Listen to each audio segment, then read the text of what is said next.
di sebuah desa kecil yang dikelilingi hamparan sawah hijau dan pepohonan rindang. Hiduplah seorang janda tua bernama Siti.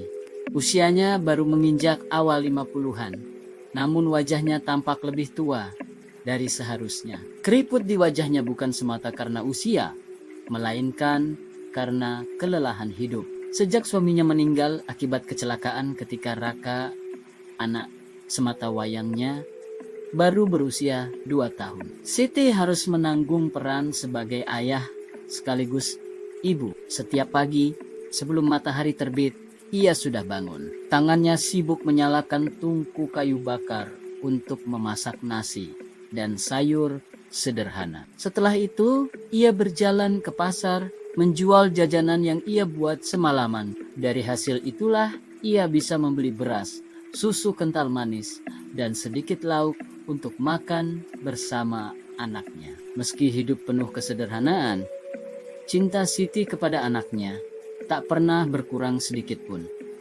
Baginya, Raka adalah alasan ia tetap bertahan. Ia rela tak membeli baju baru bertahun-tahun, asalkan anaknya bisa sekolah dengan layak. Setiap kali melihat Raka tidur lelap di tikar lusuh, Siti selalu berbisik lirih, "Ya Allah, jadikanlah anakku anak yang berbakti. Berilah ia rezeki yang halal, dan jauhkan ia dari sifat durhaka.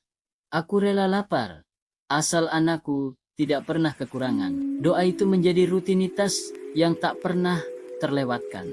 Bahkan saat tubuhnya lelah dan kakinya pegal karena berjalan kaki pulang dari pasar, bibirnya tetap mengucapkan doa yang sama.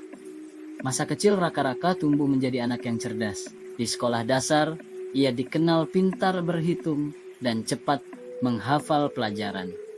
Guru-gurunya sering memuji kecerdasannya. Bahkan beberapa kali ia diikutkan lomba cerdas cermat tingkat kecamatan. Siti selalu tersenyum haru setiap kali guru menyampaikan kabar baik tentang anaknya. Namun, di balik kecerdasannya, Raka juga memiliki sifat manja. Karena sejak kecil selalu dimanjakan ibunya.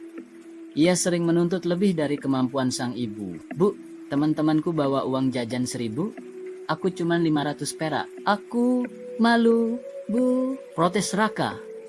Suatu hari, Siti terdiam. Tangannya gemetar ketika membuka dompet lusuhnya yang hanya berisi beberapa koin. Hatinya pedih, tapi ia tetap tersenyum. Lalu berkata lembut, "Nak, maafkan ibu, besok ibu coba jualan lebih banyak supaya bisa kasih kamu uang lebih. Yang penting sekarang belajar yang rajin dulu ya, Raka." Raka mendengus kesal, lalu berlari meninggalkan ibunya tanpa sempat mencium tangan seperti biasanya. Siti hanya bisa menatap punggung anaknya dengan tatapan kosong, lalu menutup pintu rumah kayu itu dengan hati yang berat. Meski begitu, ia tak pernah mengeluh kepada siapapun. Ia selalu berkata pada tetangga yang menanyakan kabarnya, "Alhamdulillah, saya sehat. Anak saya juga pintar sekolahnya. Itu sudah cukup." Malam-malam penuh doa setiap malam. Setelah Raka tidur, Siti menyalakan lampu teplok kecil di sudut rumah. Dengan sajadah lusuh peninggalan suaminya, ia menunaikan sholat tahajud. Sujudnya lama, air matanya jatuh menetes di kain sajadah. "Ya Allah, Engkau ambil suamiku begitu cepat. Hanya anak ini yang jadi peganganku. Aku mohon, jangan biarkan ia tersesat. Lindungi hatinya.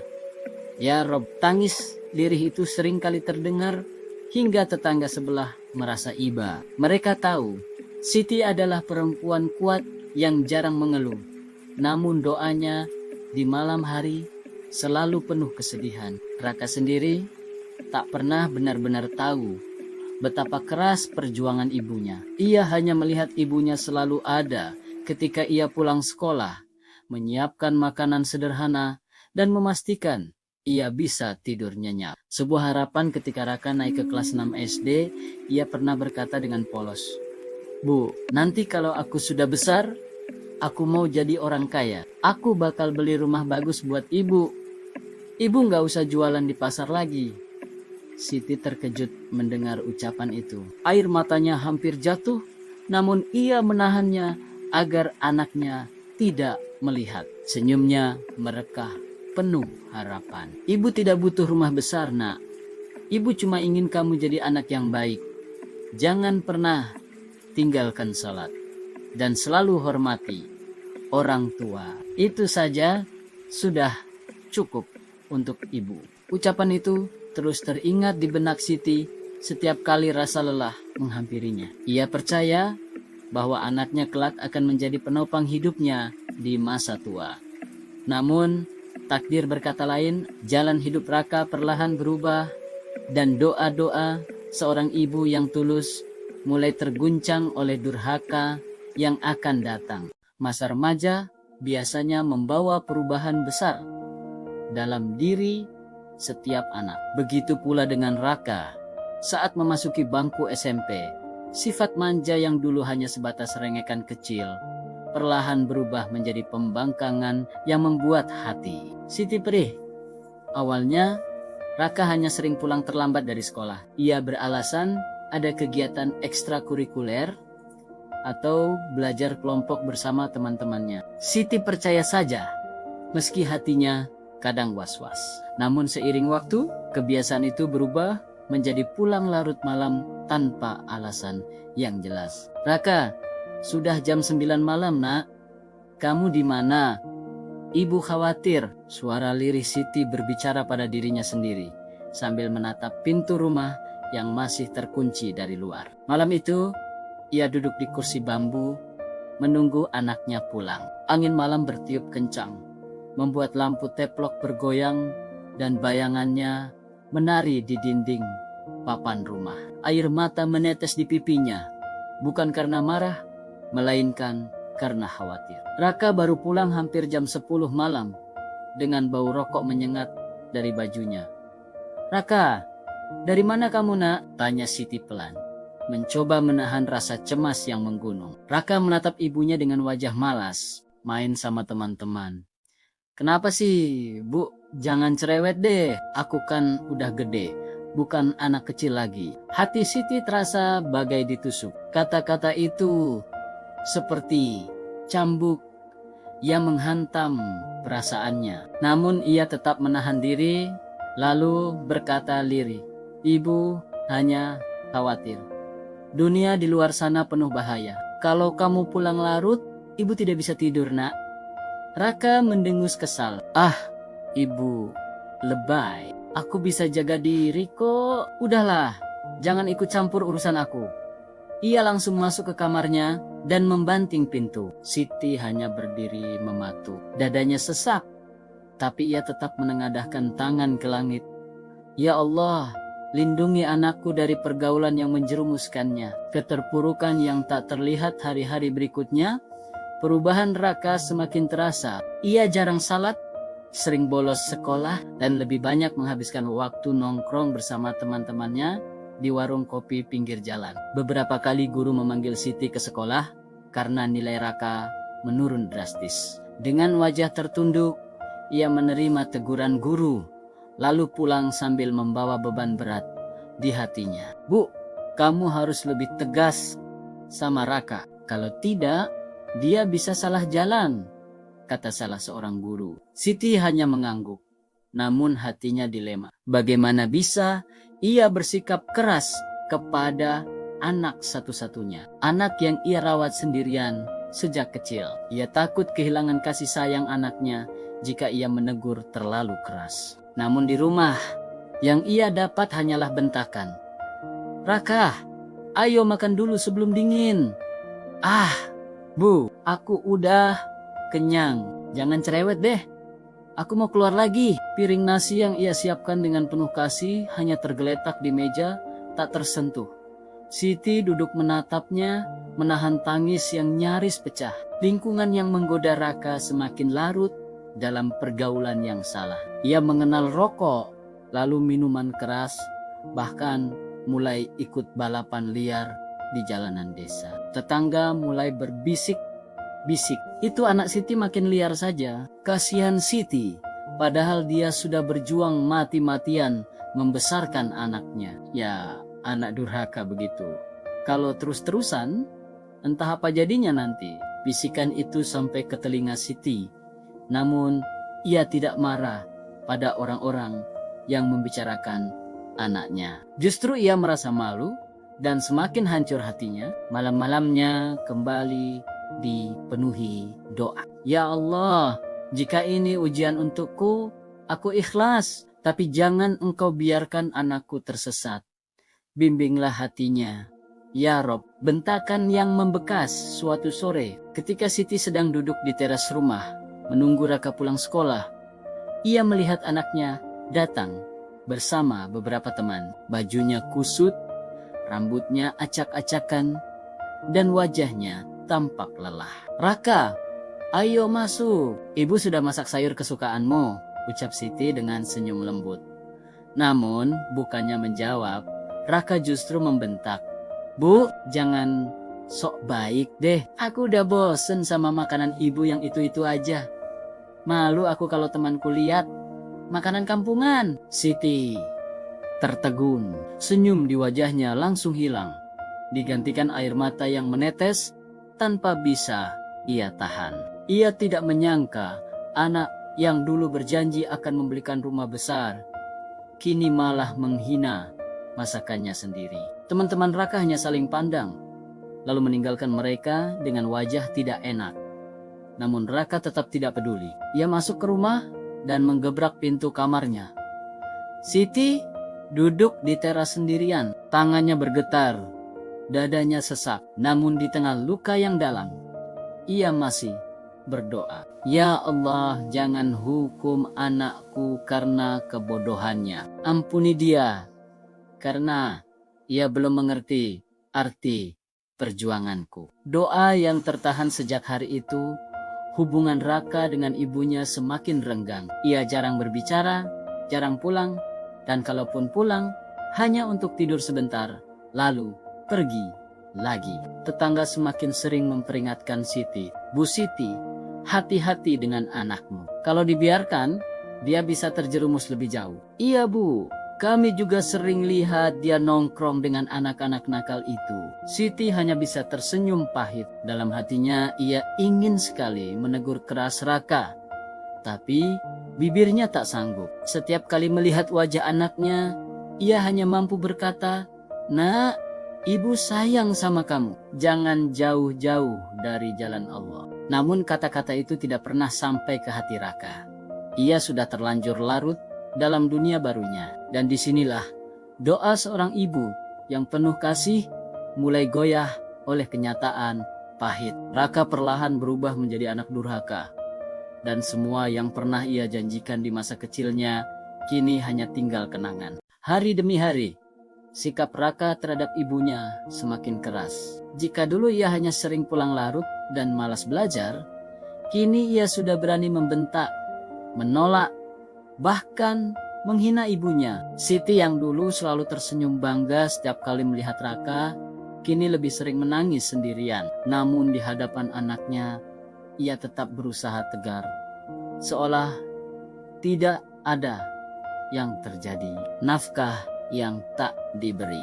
Raka akhirnya lulus SMA dengan nilai pas-pasan. Siti bersyukur meski tahu anaknya tidak akan melanjutkan kuliah. Dengan segala keterbatasan, ia tetap mendukung apapun yang dipilih anaknya. Raka kemudian bekerja di sebuah bengkel motor. Gajinya tidak besar, tapi cukup untuk hidup. Siti berharap, meski sedikit, anaknya bisa berbagi untuk kebutuhan rumah. Namun harapan itu hanya tinggal angan. Raka, nak, kalau ada rezeki, tolong sisihkan sedikit untuk bayar listrik ya. Bulan ini ibu agak susah. Raka yang sedang membersihkan tangannya dengan lap bekas menatap ibunya dengan wajah masam. Bu, jangan ngarep sama aku terus. Gaji aku kecil. Aku juga butuh uang buat nongkrong sama teman. Jangan bikin aku tambah pusing. Siti terdiam. Kata-kata itu menusuk hatinya dalam-dalam. Dengan suara lirih, ia hanya menjawab, "Maaf nak, ibu kira kamu bisa bantu sedikit." Raka langsung berlalu, meninggalkan ibunya yang terdiam dengan air mata mengalir. Ibu yang sakit suatu sore, tubuh Siti mendadak lemah. Ia jatuh pingsan di dapur ketika sedang menyiapkan makan malam. Tetangga yang mendengar suara jatuh segera datang menolong. "Bu Siti!" "Ya Allah, kenapa bisa pingsan?" seru Bu Rahmah tetangganya. "Siti hanya tersenyum lemah ketika siuman. Saya hanya kecapekan." "Tidak apa-apa." Tetangga mengusulkan agar Siti dibawa ke puskesmas. Namun Siti menolak. Alasannya sederhana. Ia tidak ingin merepotkan dan ia tahu biaya berobat cukup besar. Saat Raka pulang malam itu, ia hanya melihat ibunya terbaring di dipan bambu. "Bu, kenapa? Sakit?" tanyanya singkat. Siti berusaha tersenyum. "Ibu cuma kecapekan, Nak. Tidak apa-apa. Ibu cuma butuh istirahat." Namun, bukannya menunjukkan rasa khawatir, Raka malah berkata dengan nada kesal, "Ya udah, jangan manja. Aku capek kerja. Jangan bikin aku tambah stres." Kata-kata itu bagai pisau yang menusuk hati Siti. Air matanya jatuh tanpa bisa ia tahan. Ia memalingkan wajah. Tak ingin anaknya melihat betapa hancurnya perasaannya. Luka di hati. Beberapa hari kemudian, keadaan semakin memburuk. Siti sebenarnya butuh obat dan perawatan. Namun, ia tidak berani meminta uang pada Raka lagi. Ia hanya mengandalkan jamu tradisional dan doa. Suatu malam, ketika ia mencoba menegur anaknya dengan lembut, Raka justru melukai hatinya lagi. "Raka, Nak, Ibu mohon, jangan terlalu sering keluar malam. Ibu takut terjadi apa-apa sama kamu." Raka yang sedang memainkan ponselnya menoleh dengan wajah kesal. "Aduh, Bu, jangan cerewet banget sih. Aku udah gede, bisa jaga diri. Jangan kayak orang tua kuno. Aku gak suka kalau ibu ngatur-ngatur hidup aku." "Bukan maksud ibu mengatur, Nak. Ibu hanya khawatir. Dunia luar banyak godaan." "Cukup, Bu. Aku capek dengar ceramah ibu. Kalau ibu gak suka sama aku, biar aku pergi aja dari rumah ini," bentaknya sambil berdiri dan membanting pintu rumah. Siti tertegun. Kata-kata itu menghantam batinnya. Ia menutup wajah dengan kedua tangan, menangis sejadi-jadinya. Malam itu, ia kembali menyalakan lampu teplok dan berdoa dalam sujud panjang. "Ya Allah, apa salahku hingga anakku membenciku seperti ini? Jika ini ujian, kuatkan hatiku. Jika ini azab, ampuni dosaku dan bukakan pintu hidayah untuk anakku." Penolakan yang membekas.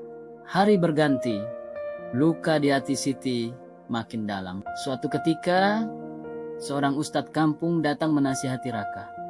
"Raka, kamu harus ingat, surga ada di telapak kaki ibu. Jangan sakiti hatinya. Kalau ibumu menangis karena sikapmu, Allah bisa murka." Namun bukannya tersentuh, Raka justru menjawab ketus, "Ustadz, jangan ikut campur urusan keluarga saya.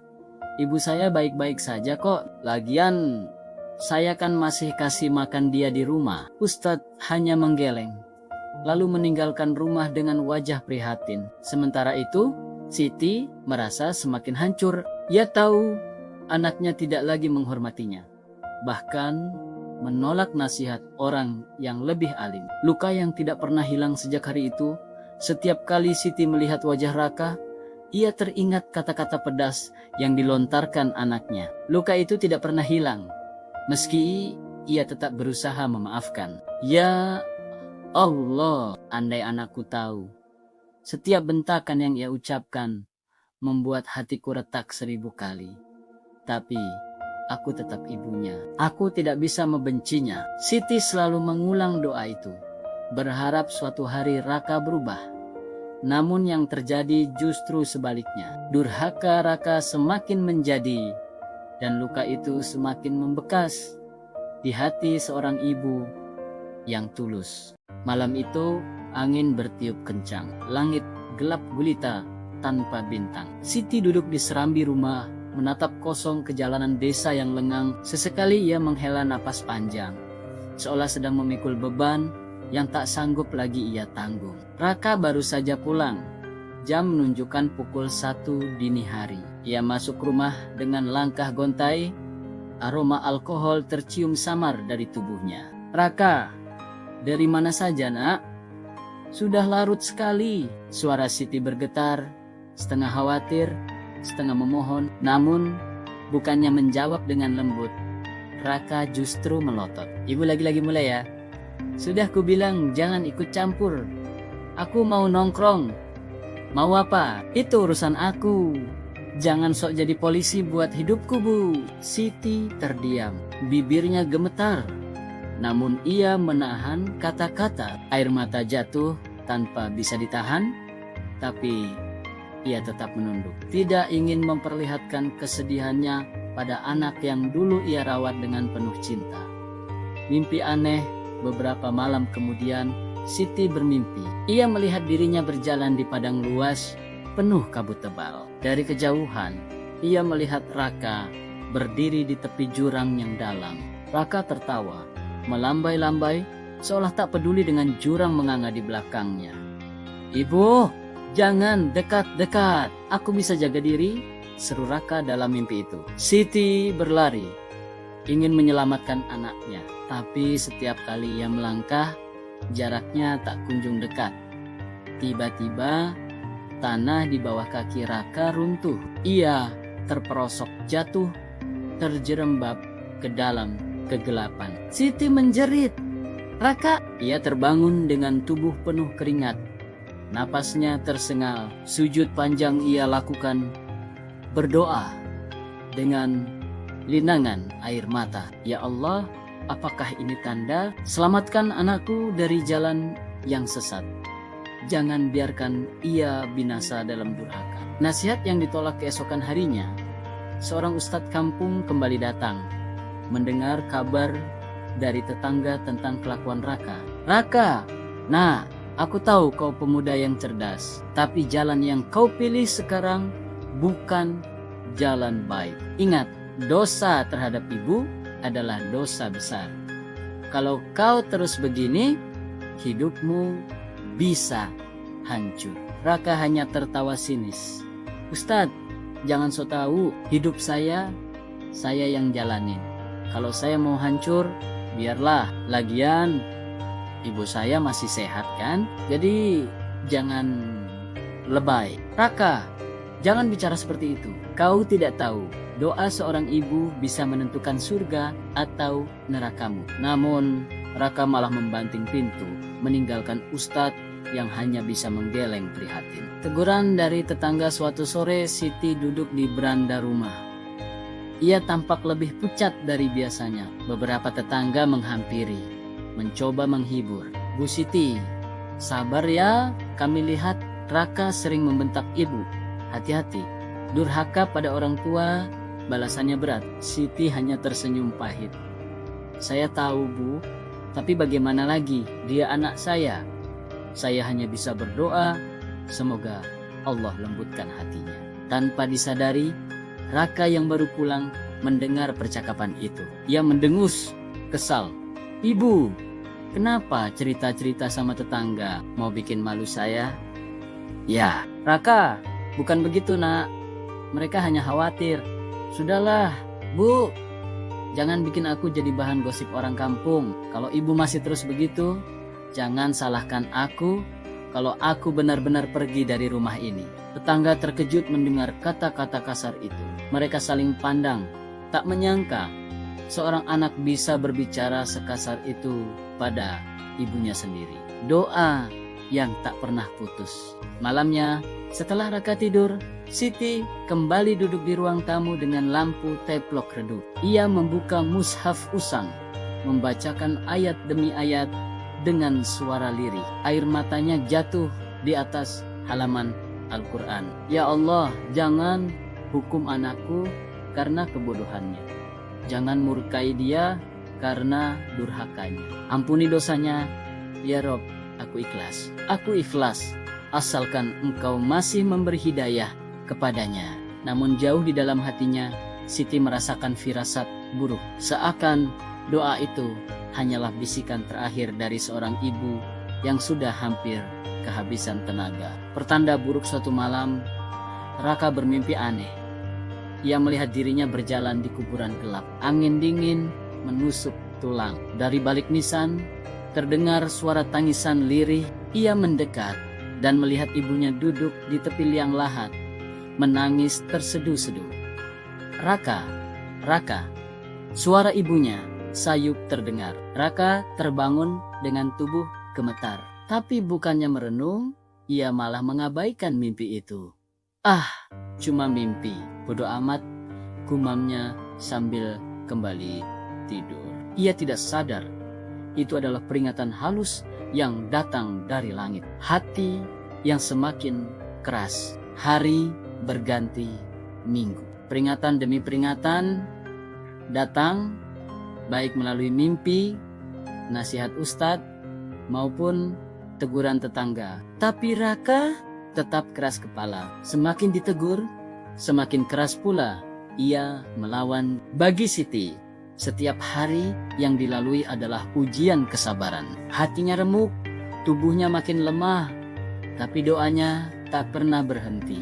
Ia percaya suatu hari Allah akan menunjukkan jalan kebenaran kepada anaknya. Namun ia tidak tahu jalan yang akan ditempuh Raka justru semakin gelap, dan setiap langkah yang diambilnya semakin mendekatkannya pada azab yang mengerikan. Hari itu, matahari bersinar terik, udara panas membuat siapa saja merasa gerah.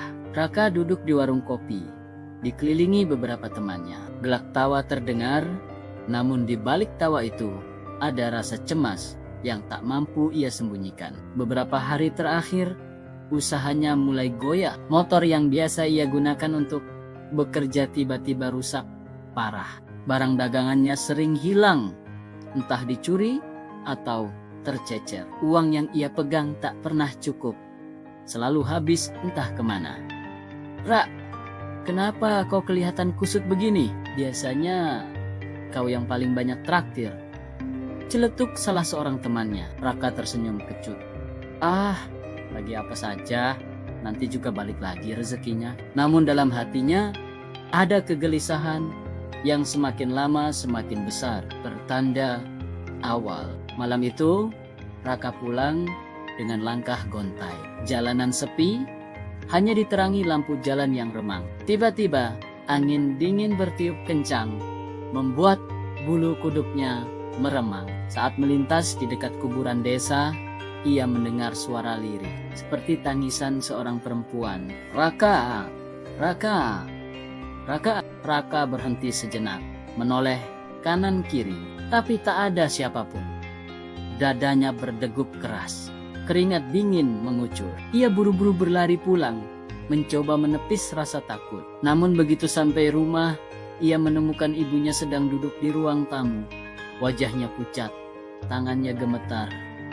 Raka, aku merasa ada yang aneh. Tolong, jangan sering keluar malam, nak. Ibu takut. Suara Siti lirih penuh kekhawatiran. Bukannya mendengarkan, Raka malah marah. Sudahlah bu, jangan bikin aku tambah pusing. Kalau ibu cuma bisa ngeluh, lebih baik diam saja. Siti terdiam. Air matanya jatuh lagi, seperti malam-malam sebelumnya. Rezeki yang menguap keesokan harinya, Raka mencoba bekerja. Ia ingin membuktikan bahwa dirinya bisa sukses tanpa doa ibunya. Namun, apa yang terjadi justru sebaliknya. Barang yang ia jual ditipu pembeli, uangnya raib begitu saja. Saat ia mencoba mencari kerja lain, selalu saja ada hambatan. Entah lowongan sudah penuh, entah gajinya terlalu kecil, atau bahkan ia ditolak mentah-mentah. Kenapa nasibku begini terus? Raka mengumpat, menendang batu di jalan. Ia tidak sadar, setiap sumpah serapah yang keluar dari mulutnya hanyalah menambah beban dosa yang sudah menumpuk. Tubuh yang mulai sakit. Beberapa minggu kemudian, tubuh Raka mulai melemah. Ia sering merasa panas dingin, sendi-sendi tubuhnya nyeri, dan kepalanya pusing berputar. Tapi setiap kali diajak berobat oleh ibunya, ia menolak. "Aku sehat, Bu. Ini cuma masuk angin biasa. Jangan lebay." Namun malam hari, saat ia tidur, tubuhnya menggigil hebat. Keringat dingin membasahi bajunya. Dalam mimpinya, ia kembali melihat kuburan. Liang lahat terbuka dan ia sendiri berada di dalamnya. Terbaring sendirian, gelap, dan penuh cacing. Ia terbangun dengan jeritan. Tapi begitu melihat ibunya datang menenangkan, ia justru mendorongnya.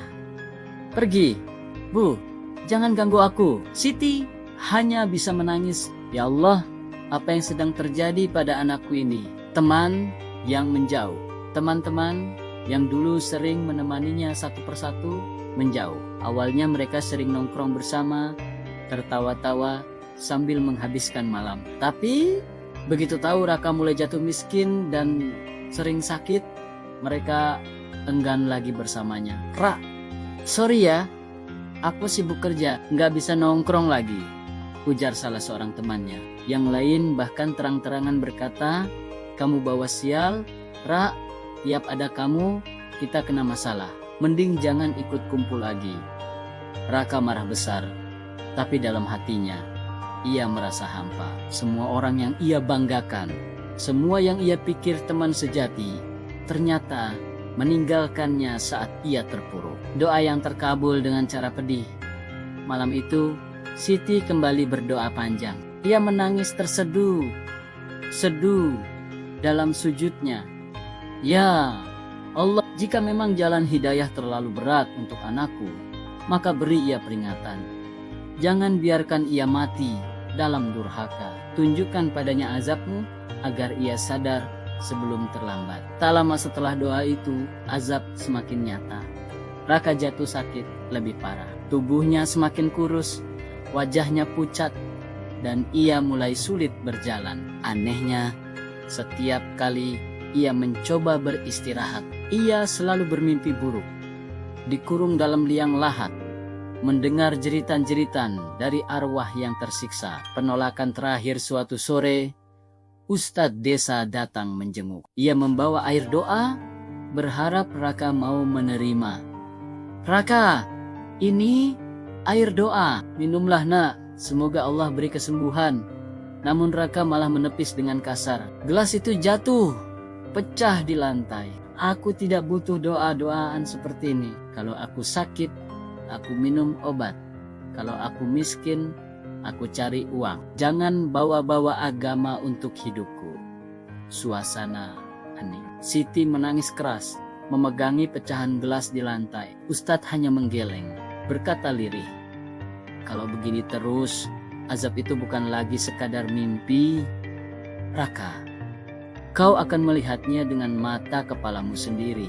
Bayangan maut." Malam itu, saat Raka mencoba tidur, ia kembali bermimpi. Kali ini lebih nyata. Ia melihat dirinya dimasukkan ke liang lahat. Tanah demi tanah menimbun tubuhnya. Nafasnya sesak, teriakannya tak terdengar. Dan dari atas ia melihat ibunya berdiri, menangis terseduh-seduh sambil berdoa. Ketika ia terbangun, tubuhnya semakin lemah. Nafasnya terengah-engah, matanya cekung. Untuk pertama kalinya ada rasa takut yang menyelusup ke hatinya.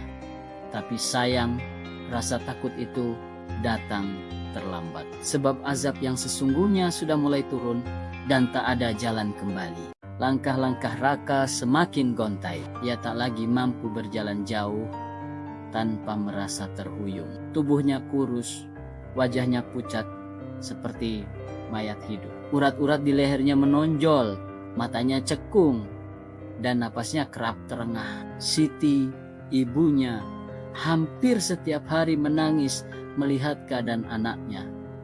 "Ya Allah, apakah ini saatnya Engkau mengambil anakku? Tapi kenapa harus dalam keadaan seperti ini?" bisiknya lirih sambil menatap wajah Raka yang tertidur dengan napas berat. Aroma kematian Beberapa tetangga mulai merasakan hal aneh. Rumah Siti tiba-tiba tercium bau busuk, seperti bangkai yang membusuk. Namun anehnya, bau itu hanya muncul dari kamar Raka.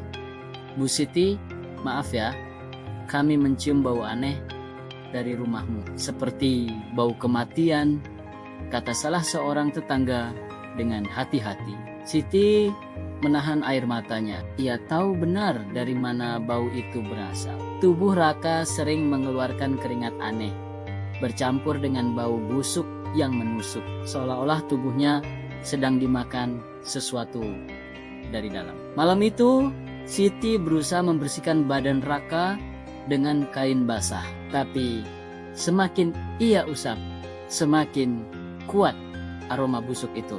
Raka yang setengah sadar hanya meringis. Bu, kenapa aku bau begini? Aku merasa ada yang merayap di tubuhku. Siti terisak. Ia tak kuasa berkata-kata. Mimpi yang semakin nyata malam berikutnya. Raka kembali bermimpi. Kali ini tidak sekadar liang lahat. Ia melihat dua makhluk besar. Wajahnya menyeramkan. Matanya menyala, membawa palu dan cambuk api. Siapa kamu? Jangan dekati aku! Teriak Raka dalam mimpinya. Makhluk itu menjawab dengan suara menggelegar. Kami penjaga kubur. Dan kamu akan segera bersama kami. Bersiaplah menerima azab yang telah kau buat sendiri. Raka terbangun dengan teriakan. Tubuhnya gemetar hebat. Ia mencoba berlari keluar kamar. Tapi langkahnya lemah. Ia terjatuh di ruang tamu. Muntah darah segar hingga memenuhi lantai. Siti berteriak histeris. Astagfirullah, ya Allah, tolong anakku. Hati yang mulai gelisah, meski keras kepala, kali ini Raka mulai takut. Ia sadar ada sesuatu yang tidak bisa lagi ia lawan dengan tenaga atau uang. Bu, katanya dengan suara parau. Kenapa aku begini? Aku takut mati, Bu. Siti menggenggam tangan anaknya erat. Air mata tak berhenti jatuh. Nak, bertobatlah, Allah Maha Pengampun. Jangan tunggu sampai terlambat. Katakan istighfar, nak. Namun, lidah Raka keluh. Ia mencoba mengucap, tapi seolah ada yang menahan. Mulutnya kaku, hanya suara rintihan yang keluar. Kenapa aku sulit sekali mengucap, teriaknya dengan wajah putus asa. Siti semakin menangis. Ya Allah, bukakan hatinya, jangan kau biarkan ia mati dalam durhaka. Ketakutan yang menjadi hari-hari berikutnya, Raka semakin sering melihat hal gaib. Saat ia membuka mata, ia melihat bayangan hitam berdiri di sudut kamar. Sosok itu tersenyum sinis, seperti menunggu. Kadang, ia mendengar suara-suara berbisik di telinganya. Waktumu sebentar lagi. Waktumu sudah dekat. Ia menutup telinga, berteriak sekuat tenaga, tapi suara itu tak pernah hilang. Setiap malam, ia menangis ketakutan. Bu, jangan tinggalkan aku sendirian. Aku takut dibawa pergi. Siti hanya bisa mendampinginya. Meski hatinya remuk melihat penderitaan anak yang tak kunjung bertobat. Tubuh yang membusuk hidup-hidup suatu pagi, Siti terkejut ketika melihat kulit Raka mulai menghitam. Di beberapa bagian muncul bintik-bintik bernanah. Bau busuk semakin menyengat, membuat tetangga enggan mendekat. Ya Allah, apakah engkau sudah menurunkan azabmu padanya bahkan sebelum ia mati?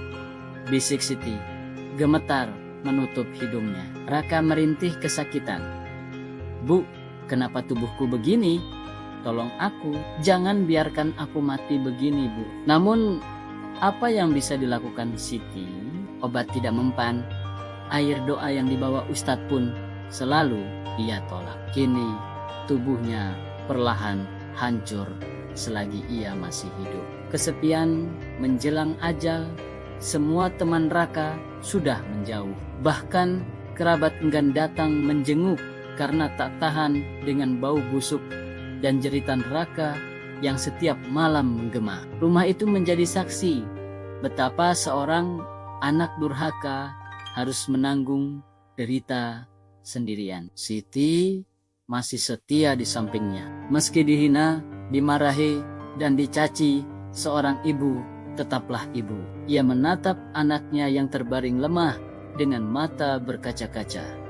Raka, tolonglah, nak, ucapkan istighfar. Jangan biarkan ajal menjemputmu dalam keadaan begini. Raka hanya menangis. Air matanya mengalir deras. Ia mencoba membuka mulut, tapi sekali lagi lidahnya terkunci. Malaikat maut yang menunggu. Malam itu, Raka melihat sesuatu yang membuat darahnya membeku. Di ujung ranjang, ia melihat sosok tinggi berjubah hitam. Wajahnya tertutup, membawa sabit yang berkilat. Ia tahu itu siapa. Malaikat maut sudah datang menunggunya. Tidak, jangan ambil aku. Aku belum siap. Aku belum bertobat, teriak Raka sambil meronta. Namun tubuhnya semakin lemah. Napasnya semakin berat. Siti yang melihat hanya bisa menangis, memeluk anaknya yang menggigil ketakutan. Ya Allah, apakah ini akhir hidupnya? Dan di tengah malam yang sunyi, terdengar suara nafas Raka yang semakin berat, semakin pendek. Tanda ajal sudah semakin dekat. Malam itu, suara napas Raka makin pendek, tersengal, dan patah-patah. Tubuhnya menggigil, mata terbelalak penuh ketakutan. Bu, tolong aku. Aku tidak mau mati. Aku takut. Suaranya parau, lirih, hampir tak terdengar. Siti menangis sejadi-jadinya sambil menggenggam tangan anaknya, Raka. Sebutlah nama Allah, nak. Ucapkan istighfar. Ucapkan syahadat. Namun lidah Raka tetap terkunci. Mulutnya hanya terbuka dan mengeluarkan suara serak. Matanya melotot, menatap ke sudut kamar seolah melihat sesuatu yang menakutkan. Tiba-tiba, tubuhnya menegang, napasnya berhenti, tangannya jatuh lemas. Raka telah mati. Siti menjerit pilu, anakku, dia Allah. Anakku. Jenazah yang berat dipikul pagi harinya. Kabar kematian Raka menyebar. Orang-orang berdatangan, sebagian untuk melayat, sebagian lagi hanya karena penasaran dengan keanehan yang menyelimuti hidupnya di akhir hayat. Namun sejak awal, sudah terasa ada yang tidak wajar. Ketika jenazah Raka hendak diangkat, 4 orang lelaki dewasa mencoba memikul keranda. Anehnya, keranda itu terasa begitu berat, padahal tubuh Raka kurus kering. Kenapa berat sekali? Seru salah seorang. Mereka terhuyung, hampir terjatuh. Akhirnya lebih banyak orang membantu mengangkatnya, tapi tetap saja terasa seperti membawa batu besar. Beberapa orang mulai berbisik-bisik, ini tanda tidak baik benar. Biasanya orang yang durhaka akan dipermalukan bahkan setelah mati. Siti hanya bisa menangis terseduh di belakang. Liang lahat yang menolak. Di pemakaman, para penggali kubur sudah menyiapkan liang lahat. Namun ketika jenazah hendak diturunkan, tiba-tiba tali pengikat keranda putus, peti jenazah jatuh, terhempas keras ke tanah. Orang-orang terkejut, naudzubillah. Apa-apaan ini? Gumam seorang ustadz tua yang ikut hadir. Saat hendak menurunkan kembali, tanah di liang lahat terasa keras, seakan menolak digali lebih dalam. Cangkul para penggali patah satu persatu, butuh waktu lama hingga akhirnya liang itu bisa cukup untuk jenazah Raka. Kenapa susah sekali? Padahal, tanah ini biasanya lembut, keluh salah satu penggali. Orang-orang mulai gemetar, semua merasa ada yang tidak beres, pemakaman yang menegangkan. Akhirnya, dengan susah payah, jenazah Raka dimasukkan ke liang lahat. Doa pun dipanjatkan, para kerabat melemparkan tanah, menutup tubuhnya sedikit demi sedikit. Siti menangis sesenggukan, tubuhnya hampir roboh ditopang oleh beberapa tetangga. Namun saat tanah benar-benar menutup rapat, udara di sekitar mendadak terasa aneh. Angin berhembus kencang, langit yang tadinya cerah, tiba-tiba mendung, awan hitam menutupi matahari. Kenapa jadi begini? Bisik seseorang dengan wajah pucat. Beberapa anak kecil mulai menangis ketakutan. Jeritan dari dalam kubur baru 1 jam setelah semua orang pulang. Kejadian mengerikan itu terjadi. Beberapa warga yang masih duduk di dekat makam mendengar suara samar. Awalnya seperti suara rintihan, lama-lama semakin jelas. Bu, tolong aku, panas. Panas sekali. Bu. Semua yang mendengar terbelalak ngeri. Suara itu jelas berasal dari dalam tanah, dari dalam kubur Raka. Beberapa orang spontan lari terbirit-birit, ada yang jatuh, ada yang berteriak histeris. Siti, yang masih ada di situ langsung pingsan begitu mendengar suara anaknya memanggil. Tangisan yang tak henti keesokan harinya, kabar itu menyebar luas. Banyak orang datang ke makam Raka hanya untuk membuktikan, dan benar saja, dari dalam kubur terdengar suara tangisan, jeritan, bahkan kadang teriakan minta, tolong, panas. Panas sekali. Tolong ke. Jangan siksa aku lagi. Orang-orang yang mendengar tubuhnya merinding. Ada yang langsung beristighfar. Ada yang menangis ketakutan. Ada juga yang segera menjauh. Sejak hari itu, setiap malam dari arah makam terdengar jeritan memilukan. Terkadang suara tangisan lirih, terkadang jeritan keras seolah tubuhnya sedang dicambuk.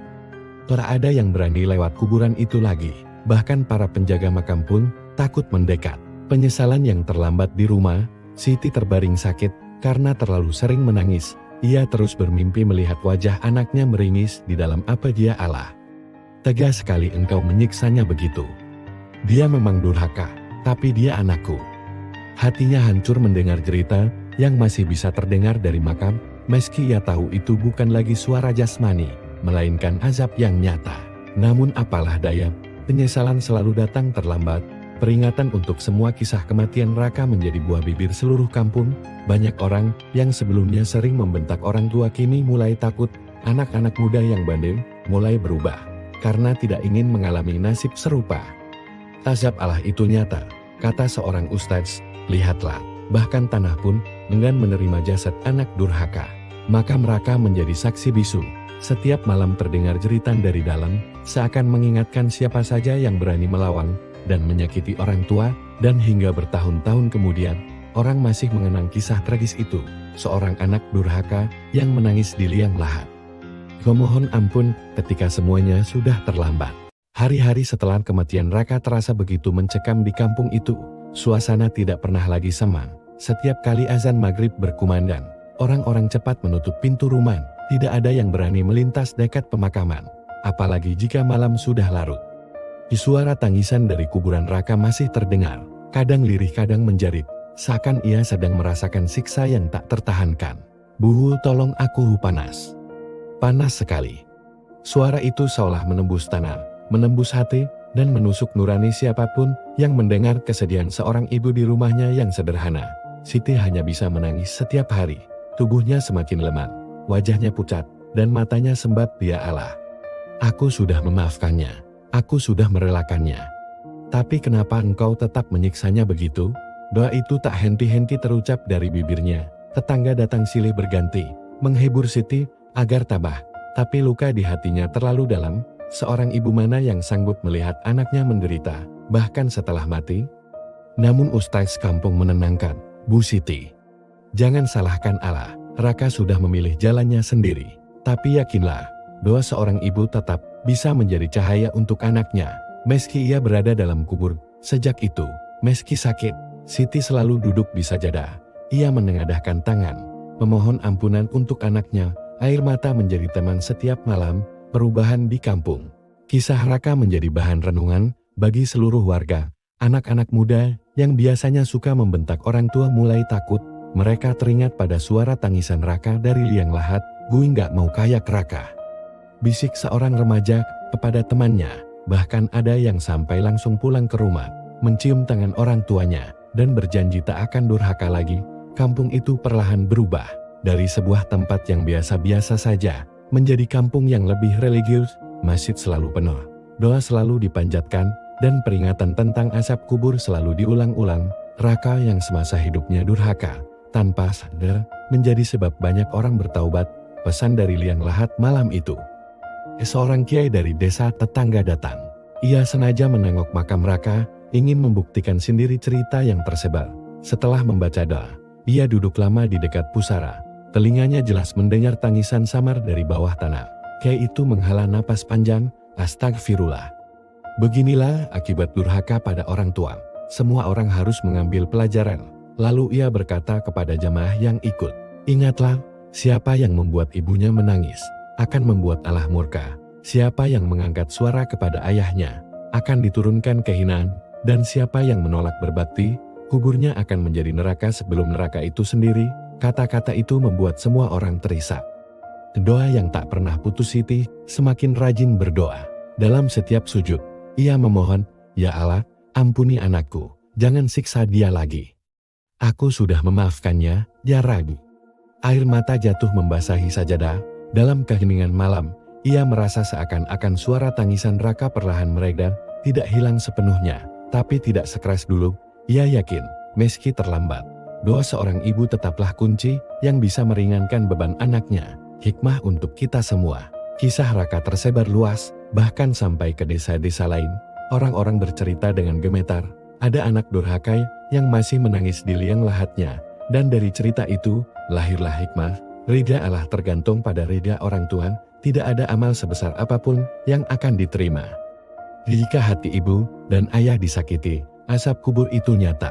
Ia bukan sekadar cerita, bukan sekadar dongeng untuk menakut-nakuti anak kecil. Kematian bisa datang kapan saja. Raka masih muda, tapi ajal menjemput dengan cara yang paling hina. Penyesalan selalu datang terlambat. Lidahnya terkunci, mulutnya tak bisa mengucap syahadat. Meski ia memohon ampun di detik terakhir, doa orang tua adalah cahaya. Meski anak telah tiada, doa ibu masih bisa menjadi penolong. Jika Allah berkenan, penutup hari-hari terus berjalan. Suara tangisan dari kubur Raka kadang masih terdengar, tapi semakin lama semakin jarang. Apakah karena doa Siti yang terus dipanjatkan, ataukah karena Allah memberi sedikit keringanan? Tidak ada yang tahu, namun satu hal yang pasti, nama Raka menjadi peringatan abadi. Setiap kali orang tua menasihati anaknya, mereka akan berkata, "Jangan jadi seperti Raka, anak durhaka yang menangis di liang lahat." Dan bagi Siti, meski hatinya hancur, ia akhirnya ikhlas, "Ya Allah, biarlah anakku menjadi pelajaran bagi dunia, agar tidak ada lagi yang berani menyakiti orang tua." Langit sore itu tampak tenang, angin berhembus lembut, burung-burung kembali ke sarang. Di kejauhan, makam Raka berdiri sunyi, menjadi saksi bisu azab yang tak akan pernah dilupakan.